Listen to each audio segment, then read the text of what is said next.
고린도전서 5장 22절부터 6장에 건너가서 4절까지 읽습니다.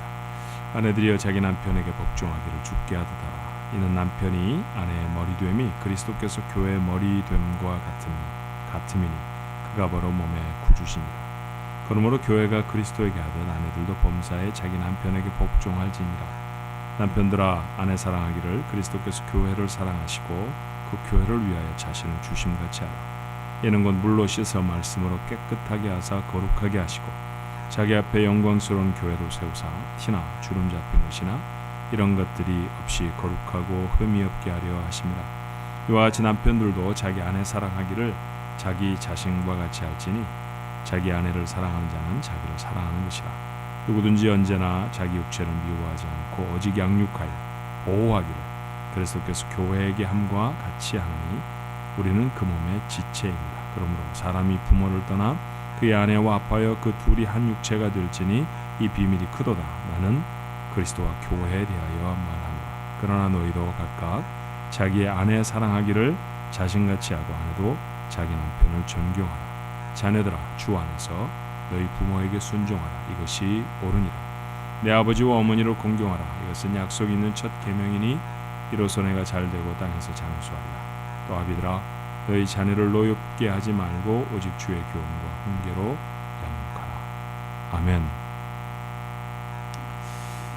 저희 총회가 파송한 선교사님 중에 조금 특이한 외모를 가지신 분이 계십니다.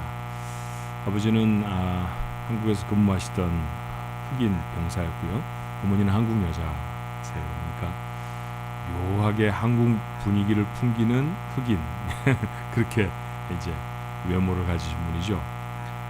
근데 22년 동안 한국에서 자라다가 미국에 돌아오셔서 22살이 될 때부터 영어를 배웠대요.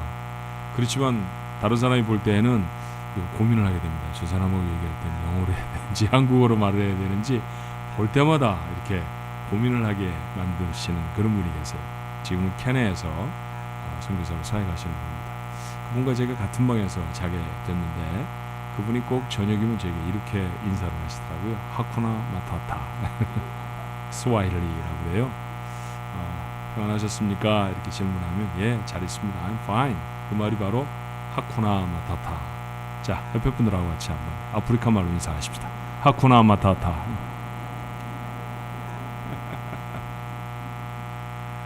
라이언 킹인가 그러셨죠?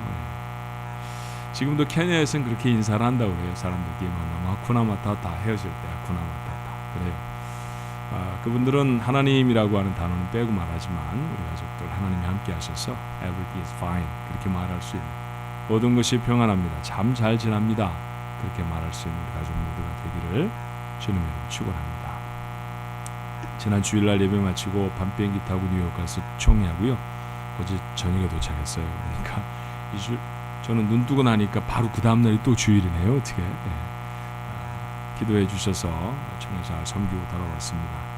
이후에 또 우리 교회가 복시돼서 총회를 섬길 수 있는 기회가 되어지면 잘 섬길 수 있도록 기도해 주시면 좋겠고요. 제가 또 이상하게 피치 못하게 몇 가지 직책을 맡고 왔는데 잘 감당하도록 이렇게 기도 부탁드립니다. 몇 번 드렸던 말씀이라 우리 식구들은 제법 아시는 말씀입니다만 우리가 시저라고 옛날엔 불렀던 카이사르 같은 이름이에요. 카이사르는 라틴어 발음에 충실하게 부르는 것이고 시저는 아마 영국과 미국 계통의 나라에서 그 이름을 지칭하는 말이었을 겁니다. 로마의 황제를 이후에는 지칭하는 말이 되는데 사실은 한 사람 카이사르라고 하는 사람의 원래 자기 이름이었어요. 그 카이사르가 갈리아 지금은 프랑스입니다. 그 지역을 정복하고 돌아와서 갈리아 전쟁기라고 하는 것을 씁니다. 그런데 그곳에 이런 유명한 말을 나누죠. 보통 사람은 자기가 듣고 싶은 말밖에 듣지 않는다. 그렇지만 비범한 사람은 듣고 싶지 않는 것도 들을 수 있는 사람이다. 지난주에 제가 남편과 아내에 대한 이야기를 했죠. 아내들은 어떤 말씀에 감동이 됐을까요? 남편들아 그 말에 감동이 되죠. 그러지 않아야 합니다. 아내들아 그 말에 가슴이 무거웠어야 해요. 여러분이 비범한 아내이려고 하면 듣고 싶은 얘기가 아니라 들어야 할 얘기를 들으십시오. 남편들 어떻게 사셨습니까? 오늘 우리 집사님이 한 집사님 기도해 주신 대로 비범한 남편들로 살아내셨나요? 성경은 남편들이 어떻게 살아야 할 거를 우리에게 교훈하시죠. 그 말씀을 듣고 살았으면 좋겠습니다. 같은 이야기를 오늘도 해야 되는데 그러니 같은 고민이 있죠. 자녀와 부모에 대한 하나님의 말씀입니다. 그런데 이 말씀을 전하면 자녀들은 부모에 대한 기대로 듣고요. 부모들은 자녀들에 대한 바램으로 듣게 됩니다. 그렇게 들어서는 안 돼요. 부모는 부모에게 하시는 말씀을 들으십시오. 자녀 되어진 여러분들은 자녀가 어떻게 서야 할까를 지도하실 하나님의 말씀에 귀를 기울여야 합니다. 준비가 되셨나요? 자, 같이 나눠보십시다. 자녀들아, 6장 1절로 3절의 말씀이죠.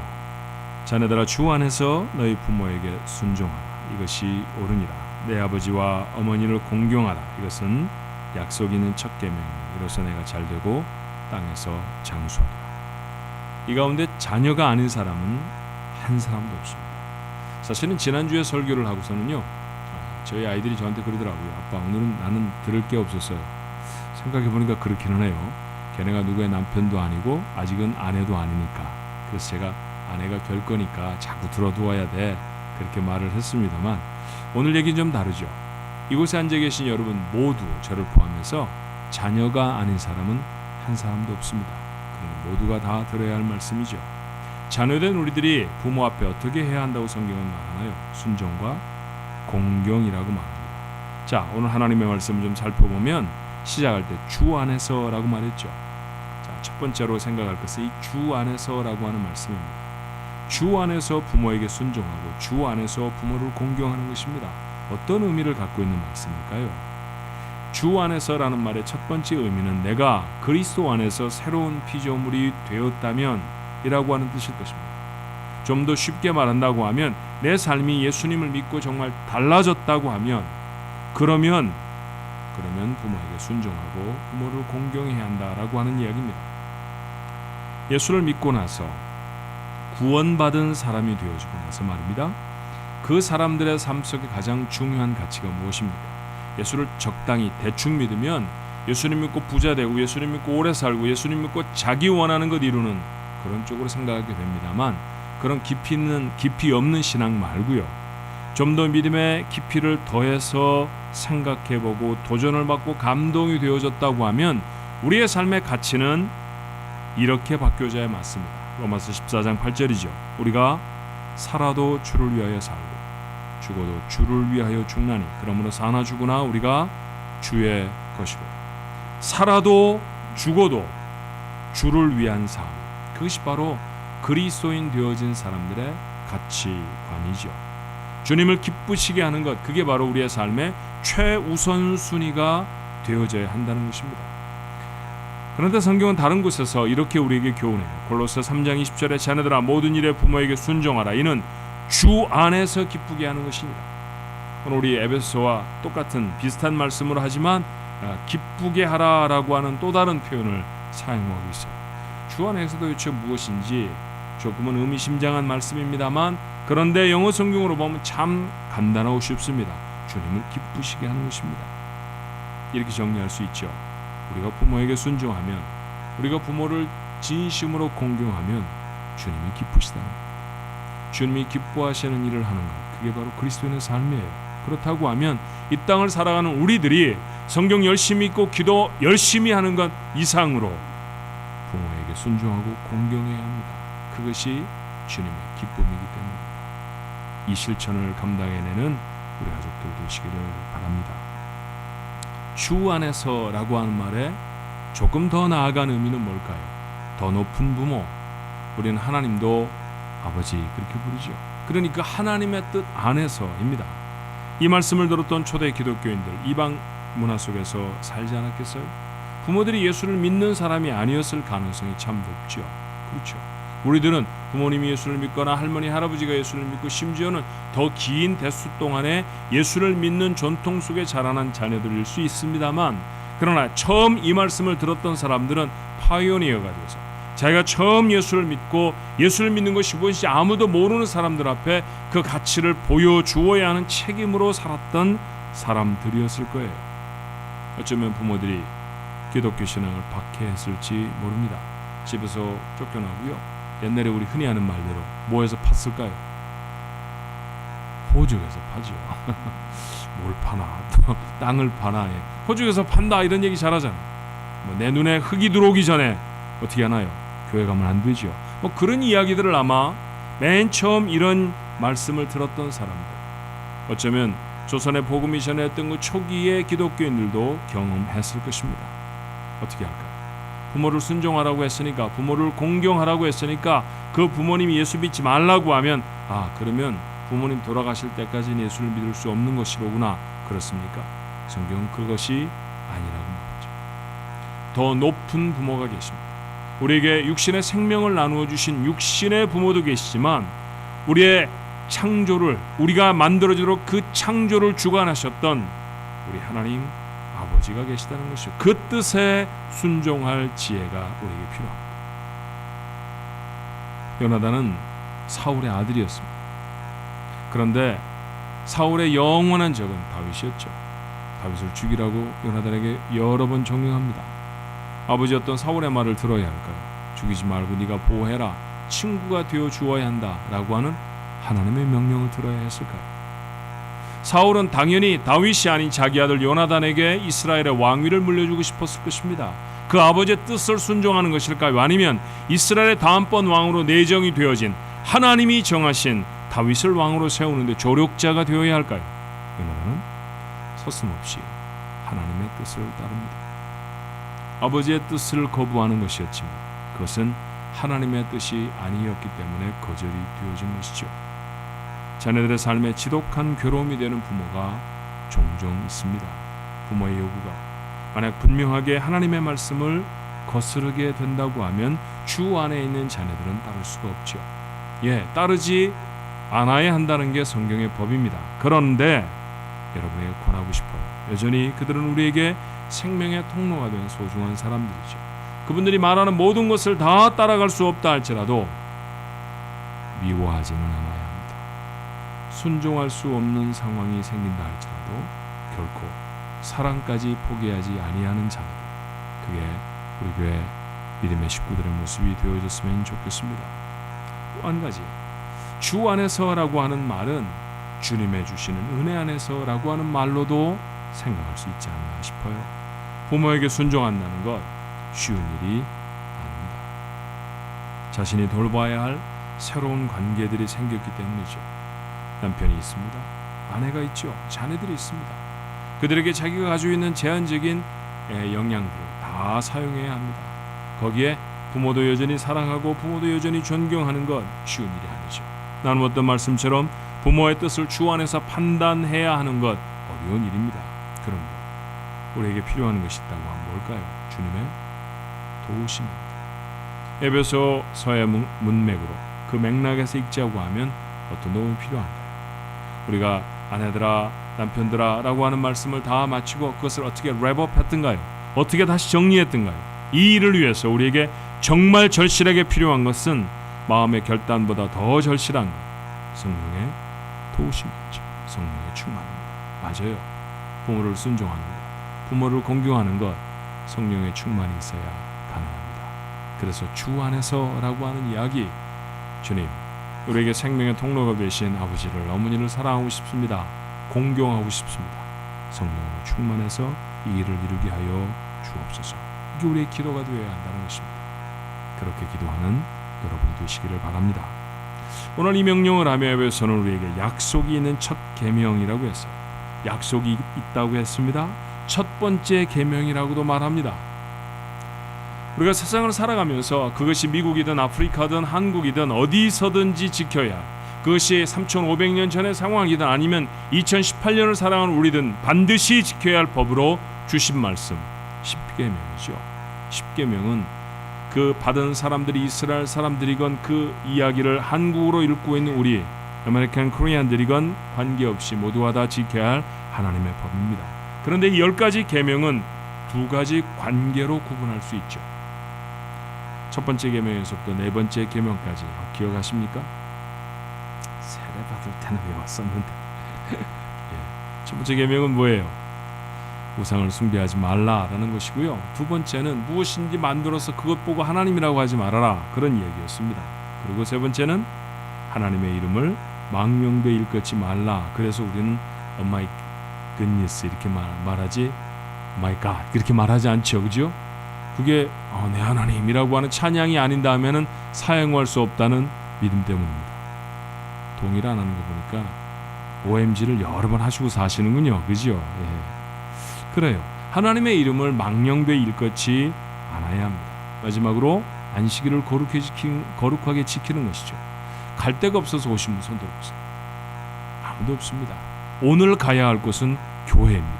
그렇죠? 그것이 안식일을 거룩히 지키는 것이라는 사실을 아는 사람들이 주의를 지키는 겁니다. 이 자리에 와 예배하는 우리 모두가 여전히 바쁘고 여전히 분주하고 바쁘고 분주하지 아니하다 할지라도 또 다른 관심과 그리고 자신의 바람이 또 다른 곳에 있다 할지라도 안식일에 하나님 앞에 나와 예배하는 것 이것이 하나님의 명령이라는 사실을 알기 때문에 우리는 이 자리에 와 있습니다.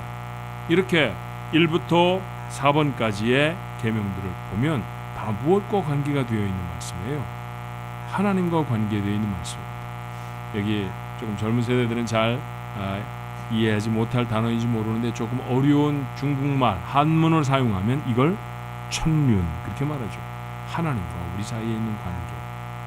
그런데 이상하게도 5번째에서부터 10번째 계명까지 이 6개의 계명은 사람들의 관계입니다. 자, 첫 번째는 5계명인 부모를 공경하라는 것이고요. 살인하지 말라, 간음하지 말라, 도적질하지 말라, 거짓 증거하지 말라, 이웃의 것을 탐내지 마라. 이 전부 다 뭡니까? 함께 사는 사람들과의 관계입니다. 다시요, 좀 어려운 말로 말하면 조금 전에 것이 천륜이었다고 하면 이건 뭘까요? 일륜이라는 것이죠. 정확하진 않습니다만 모세에게 주셨던 하나님의 10계명을 적은 돌파는 2개였습니다.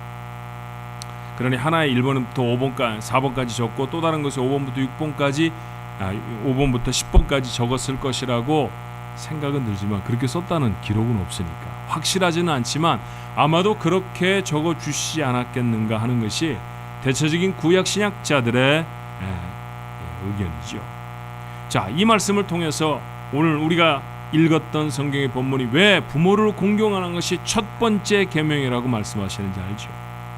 사람이 이 땅에서 만날 수 있는 모든 관계들, 그 관계의 맨 첫 번째 자리에 무엇이 있다는 거예요? 부모와의 관계가 있다라는 것입니다. 부모 공경, 그것은 사람 관계의 첫 번째 계명입니다. 사람이 살아가면서 지켜야 될 모든 규범의 첫 번째가 부모를 공경하는 것이라고 하나님은 우리에게 가르치십니다. 처음이라는 것은 맨 처음에 썼다라는 것 이상의 의미를 갖죠. 그것은 중요한 계명이라는 것입니다. 가장 중요한 계명이라는 것이죠. 서슴없이 이렇게 말해볼까 합니다. 부모를 공경하는 것, 이것이 지켜지지 아니하고서는 바른 인간관계를 가지며 살아갈 수가 없습니다. 복된 가정이 되는 것 더더욱 불가능하지요. 그러니 이 계명은 첫 번째 계명입니다. 여러분, 이건 너무나 자주 놓쳐요.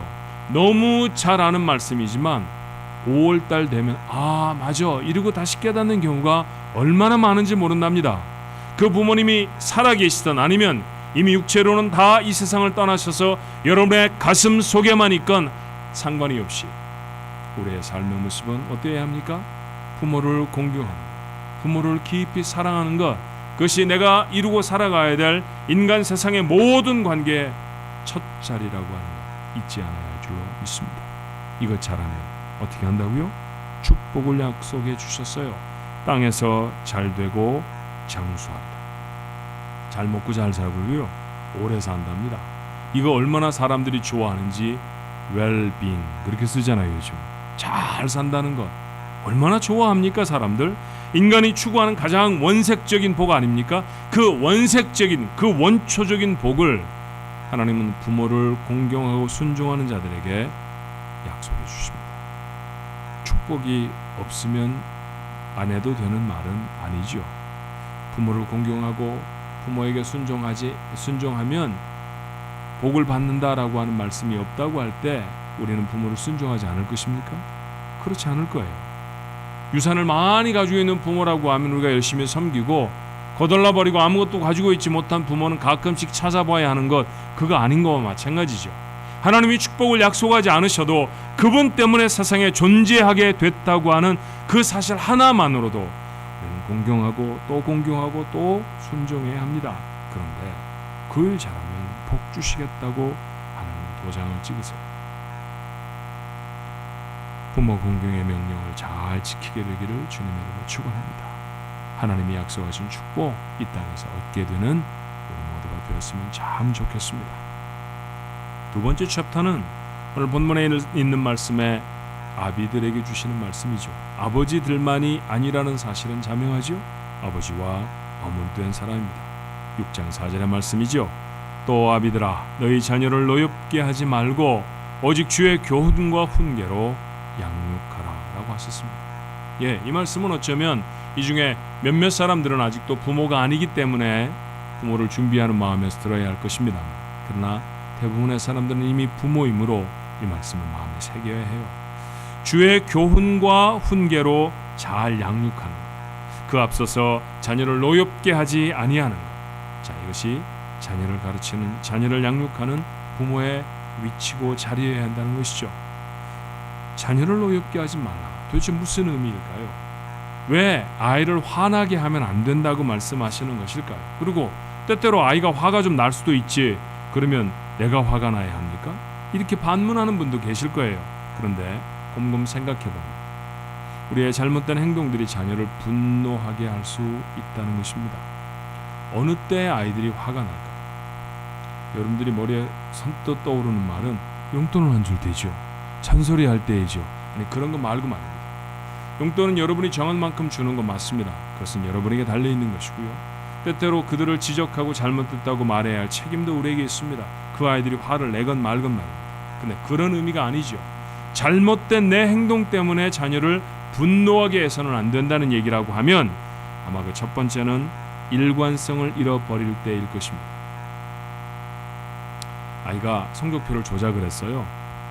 그래서 F인데 적당히 잘 만들어서 B로 만들었습니다. 기가 막히게 만들었는데 또 그 기가 막힌 거를 찾아내는 기가 막힘이 부모에게 있잖아요. 그러니까 여러분들이 턱없이 자신만만해하는 게 있지 않습니까? 저놈이 무슨 거짓말을 해도 난 알아. 뭐 이런 거 있잖아요. 사실은 사실과는 좀 다릅니다.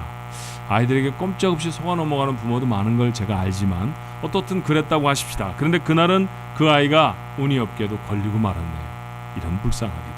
그래서 F가 B로 변한 걸 보더니 엄마가 뭐라고 말합니까? 이걸 어떻게 F를 받아? 이렇게 말을 잘 안 합니다. 여러분은 고상한 분이잖아요. 공부를 하다 보면 F를 받을 수도 있지. 그런데 뭐가 더 나쁜 거예요? 거짓말하는 게 더 나빠. 사실은 뭐가 가슴이 아릴까요? 그 과목을 플렁크 F를 받은 게 아픈 거예요, 마음이. 그래도 우린 그렇게 포장을 해 얘기합니다. 거짓말하지 말아야지. 사람이 어떤 순간에도 진실하게 살아야지. 어떻게 거짓말을 해? 너 교회 다니잖아. 뭐 이런 얘기까지 동원을 해요. 그러고 나면 화가 잔뜩 났답니다. 그리고 확 씩씩거리고 있는데 전화가 왔어요. 아이가 받더니 목사님 잠깐만 기다리세요. 그러더니 엄마한테 와서 말해요. 엄마, 목사님이 전화했어. 그럼 엄마가 뭐라고 말합니까? 없다고 그래. 이건 뭘까요? 이건 진실한 얘기인가요? 조금 전에 거짓말은 정말 안 된다고 말하면서 거짓말을 하라고 말하는 엄마의 모습에 아이는 분노할 수 있지 않겠습니까? 국민학교 4학년짜리 아이들에게 참 제법 된 일입니다만 설문을 조사했어요. 너 커서 뭐가 되고 싶어? 그랬더니 엄마가 되고 싶다고 적었어요. 와, 엄마가 너무너무 좋은 건가 보다. 엄마가 얼마나 존경스러웠으면 이 아이는 커서 엄마가 되고 싶을까? 그래서 질문을 다시 했죠. 너 왜 엄마가 되고 싶어? 그랬더니 이 아이들의 대답은 이런 것이었습니다. 가장 많은 대답이 리모컨을 마음대로 쓸 수 있으니까요. 자기 보고 싶은 채널을 자기 마음대로 선택할 수 있는 자유가 엄마한테 있으니까. 그 엄마가 늘 입에 달고 다니는 말은 무엇이었을까요? 텔레비 그만 보고 공부해야지요. 그런데 그 엄마는 성경 안 보고 텔레비 봅니다. 이런 이율배반적인 엄마의 모습을, 아버지의 모습을 본다고 하면 그 아이들의 마음에 분노가 끌어오를 수 있다는 얘기죠. 목사의 입장에서 가장 어려운 일 중에 하나는 자녀를 양육하는 일이라고 해요. 목사의 자녀들 중에 신앙생활 열심히 하는 자녀가 많지 않다, 이런 아픈 그런 보고도 참 많이 있습니다. 교회를 정말 헌신적으로 섬기는 목사님들이 그렇게 가정에서 자녀들을 잘 키워내지 못하는 이유가 뭘까? 그래서 소위 말하는 PK, Pastor's Kids들에게 물어보면요, 우리 아빠는 정말 좋은 목사님입니다. 그런데 좋은 아버지는 아니에요. 너무너무 헌신적으로 교회를 섬기지만 아빠는 너무 바빠서 나에게는 나쁜 아빠가 되죠. 바쁜 아빠는 나쁜 아빠가 되기가 쉽습니다. 교회에서 너무 엄격합니다. 너무너무 거룩한 아빠입니다. 그 목사님입니다. 근데 집에 돌아와도 그 거룩이라는 옷을 벗어버릴 수가 없어서 아내는 남편을 잃어버리고 여전히 목사님하고 살고요. 아이들도 집에 아버지는 돌아오지 않고 담임 목사님은 돌아온 경우가 참 많다고 그래요. 그런 아이들이, 아버지를 잃어버린 아이들이 이후에 신앙생활을 잘 못하게 되는 것은 당연한 일입니다. 세상을 살아갈 원칙의 대부분을 부모에게 배우죠.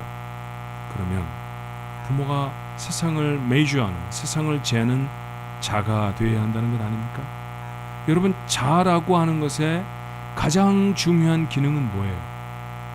마이크를 잴 때의 자와 식탁을 잴 때의 자의 길이가 다르면 되겠습니까? 안 되잖아요. 자는 언제나 1cm는 1cm여야 하고요, 1인치는 어느 곳에서나 1인치여야 해요. 부모가 그래야 한다는 것이죠. 옳은 것은 항상 옳아야 하고 옳지 않은 것은 항상 옳지 않아야 합니다. 그 일관성이 흔들려 버리면, 그러면 아이들은 혼돈하게 되어지고 부모에게 분노하게 됩니다. 우리는 부족해요. 그래서 내가 가르치는 대로 살아가지 못할 때가 있습니다. 덮고 은폐하지 마십시오. 인정하고 차라리 사과하는 게 옳습니다. 그렇게 자녀의 마음을 노엽게 하지 아니하는 부모, 그 부모가 되어져야 합니다. 또 어떤 경우에 자녀들은 부모에 대해서 분노하게 될까요? 인격적인 신뢰를 보여주지 않을 때입니다. 제가 아주 어렸을 때 제 큰아버지 집에 가서 보았던 정말 재미난 장면은 이런 것이었어요. 100세에 가까운 할머니가 매일 아침이면 대추 하나를 곱게 닦아가지고 아침에 직장에 나가시는 우리 큰아버지의 입에다 쏙 넣어주시는 겁니다. 옛날 집이라는 것이 보통 이렇게 마루가 있으면은 마당보다는 좀 높지요. 할머니는 그 위에 서시고요, 그리고 큰아버지는 그 밑에 서셔서 어머니 다녀오겠습니다 하면 그 다녀오겠습니다는 큰아버지의 입에다 대추를 넣어주셨어요. 그때 큰아버지의 연세는 70이 넘으셨습니다. 90이 넘은 할머니가 70살이 넘은 이 할아버지 같은 큰아버지 입에다가 대추를 넣어주시며 하셨던 말씀이 이런 것이었죠. 아범아, 차 조심해라. 그런데 저희 큰 집은요, 차가 한 대도 다니지 않는 시골이었습니다. 우리 큰아버지 자전차 타고 정미소 출근하시는 겁니다. 그런데 그 할머니에게는 그 아들이 늘 안쓰러운 거죠. 혹시 자동차 사고를 당해 다치면 어떨까 하는 그런 걱정이 할머니의 마음에 늘 있죠. 할머니의 눈에는 아마도 70살 아들이 여전히 아이 같아 보였을지 모릅니다. 부모에게 어리지 않은 자녀는 아무도 없습니다. 여러분의 자녀가 5살일 때도 어리고요, 50살이 돼도 여전히 여러분의 눈에는 어릴 것입니다. 그렇죠. 그렇게 우리는 살아갈 겁니다. 그런데 어리게 보인다는 것과 믿어주지 못한다는 것이 같은 자리에 서면 문제가 생겨요. 어리니까, 내가 낳은 아이니까 그게 진짜일까? 그게 정말일까? 정말 잘하고 있을까라고 하는 불신이 계속해서 쌓여져 나간다고 하면, 그리고 부모의 마음에 자신을 믿어주지 못하는 마음이 있다는 사실을 아이들이 알게 되면, 그러면 분노합니다. 어떤 아이가 정말 죽을 힘을 다해 운동해서 달리기를 했어요. 그리고 3등을 했습니다. 이건 놀라운 일입니다. 아이가 메달을 쥐고요, 숨가쁘게 다시 집으로 뛰어와서 엄마에게 말합니다. 엄마, 내가 오늘 달리기 해서 3등 했어. 엄마는 뭐라고 대답했을까요? 진짜야? 여러분, 그러면 애가 거짓말을 하겠어요? 지금 메달을 쥐고 달려왔어요? 진짜라니까? 다음에 떨어지는 엄마의 말은 더 기가 막혀요. 3명이 뛴 거 아니고? 이런 일이 반복되면 아이의 속에는 인정받지 못한다는 실망이 있지 않겠어요? 우리 부모는 나를 인정하지 않아. 50살이 되고 60살이 되어져서 그렇게 인정받지 못하고 자랐던 자신의 과거 때문에 힘들어하는 우리 가족들이 있습니다. 또다시 그런 자녀들을 만들고 있는 것은 아닐까요? 부모에게 신뢰를 받지 못한 아이는 다른 사람을 믿어주는 방법을 알지 못해요. 아내도 남편도 잘 믿지 못하죠. 그리고 그런 사람이 부모가 되면 여전히 자기 아이들도 믿어주지 못합니다. 아무도 신뢰하지 않는 사람, 여러분의 자녀들이 그런 사람이 되어서는 안 될 것입니다. 신뢰해 주어야 합니다. 인격적인 신뢰가 자녀들과 부모 사이에 세워질 수 있게 되기를 주님의 이름으로 축원합니다. 또 하나, 자녀들이 분노하게 되는 또 하나의 이유는요, 당연한 부모의 의무가 지켜지지 않았을 때 부양의 의무, 부양해 주어야 합니다. 아이들이 독립할 때까지 그 아이를 먹이고 입히고 공부시켜야 할 책임은 우리에게 있습니다. 솔직히 그것 하라고 준 돈 딴 데 엄한 데 갖다가 퍼부어서 아이를 잘 양육시켜내지 못한 부모가 너무너무 많아요. 가사를 돌보는 의무 해야 합니다. 교회에 와서 신방하는 것보다 아이의 밥을 챙겨주는 일들이 교회에 섬기는 거룩한 부녀들에게 더 중요한 일이라는 사실을 놓치지 않아야 해요. 결혼을 지켜내는 의무, 우리의 결혼이 지켜진다는 것은 그만큼 아이들에게 안정적인 삶을 준다는 것을 의미하죠. 근데 그것을 깨뜨려버리면 아이들은 혼돈하게 됩니다. 나는 남편에게서 떠난 것이고 나는 아내를 잃어버린 게 되지만 내 아이는 엄마를 잃어버리거나 아빠를 잃어버린 아이가 돼요. 삶의 목표를 세워주는 의무도 있어야 합니다. 다양한 할 것이 있죠. 어디로 가야 할지, 무엇을 위해 살아가야 할지 가늠하지 못하는 아이와 늘 연구하고 늘 그 대화의 대상이 되어 주어서 무엇으로 그 아이가 삶의 목표를 정하고 나아가고 살아가야 할지를 일깨워주는 의무, 부모의 당연한 의무 아닙니까? 여러분은 이런 의무를 성실하게 감당하고 있나요? 어떤 것이라도 결여되어진다고 하면 자녀는 분노할 수 있을 것입니다. 그래서 성경은 말하죠. 내 자녀를 노하게 하지 말아라. 주의 교훈으로 양육하라. 두 번째 명령이었습니다.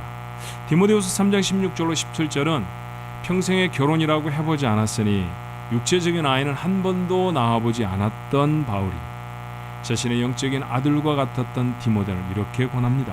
모든 성경은 하나님의 감동으로 된 것으로 교훈과 책망과 바르게 함과 의로 교육하기에 유익하니 이는 하나님의 사람을 온전하게 하며 모든 선한 일을 행할 능력을 갖추게 하려 함이라. 무엇으로 키워야 한다고요? 하나님의 말씀으로 키워야 합니다. 하나님의 말씀이 자녀를 온전케 합니다. 선하게 살아갈 능력을 그 안에 구비해 준다는 것이죠. 누가 해야 합니까? 유스 패스터가 해야 되는 걸까요? 목사가요? 교회 주일학교 선생님들이 그들도 합니다. 그러나 그들의 대부분의 시간은 부모와 지나고 있지 않나요? 일주일에 한 번 정도 교회에 와서 그들을 만나는 목사들이나 아니면 교사들이 해야 할 것보다 여러분의 부모들 되어진 여러분들이 해야 할 일이 훨씬 더 많아요. 그리고 무엇보다 이 명령은 교사들아, 목사들아로 시작하고 있지 않다는 데 주목해야 합니다. 아비들아, 아비입니다. 아버지와 엄마가 해야 합니다. 가정 예배를 드리고 계십니까?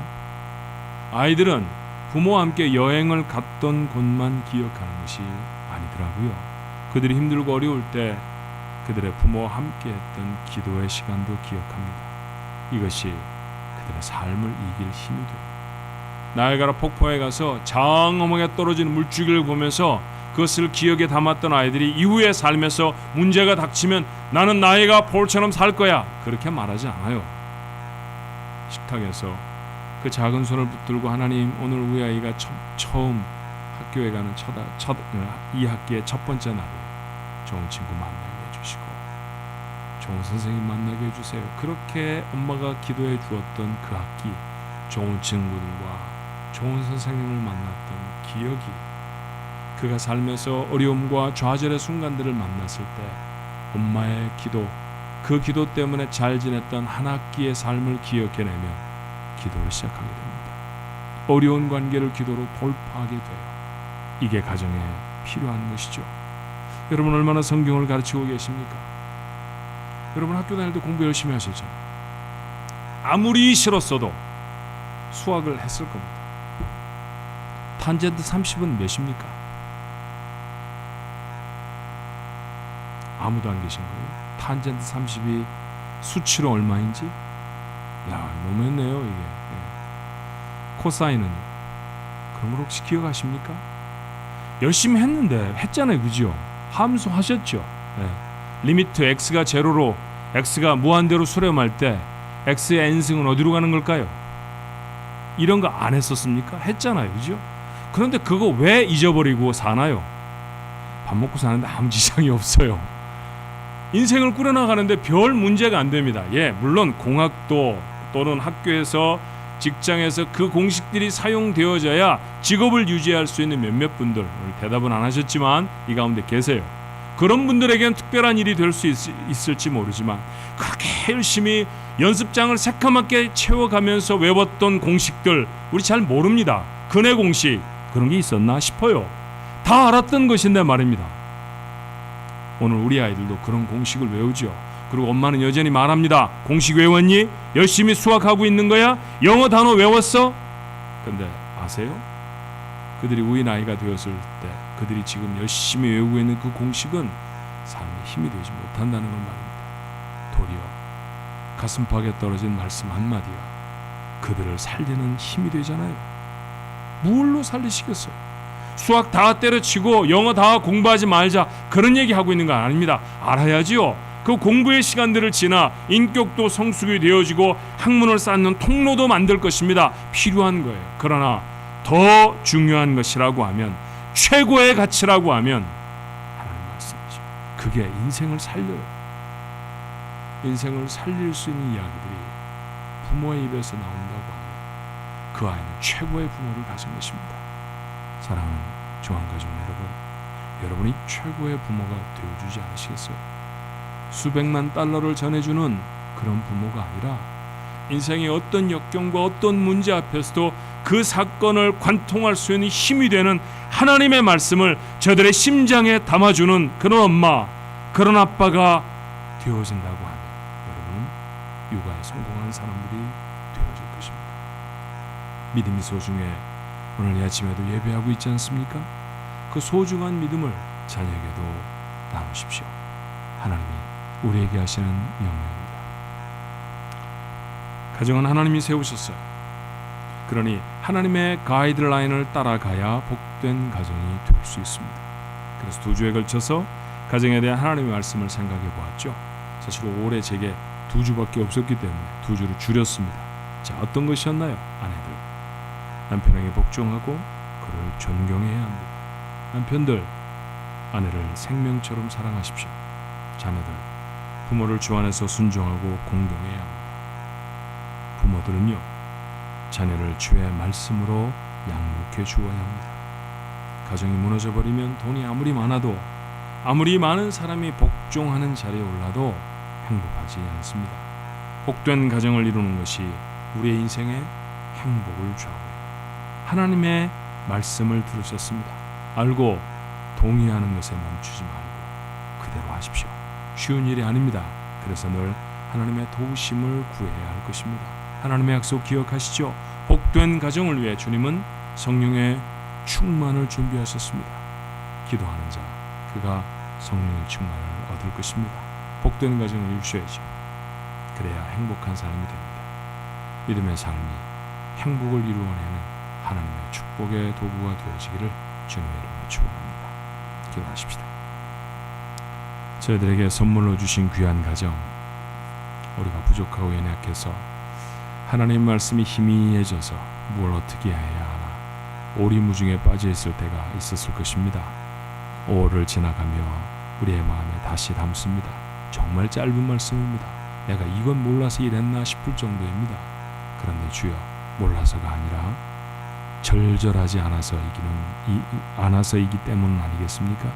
이 말씀을 절절한 마음으로 마음에 담았습니다. 아내들이 들었습니다.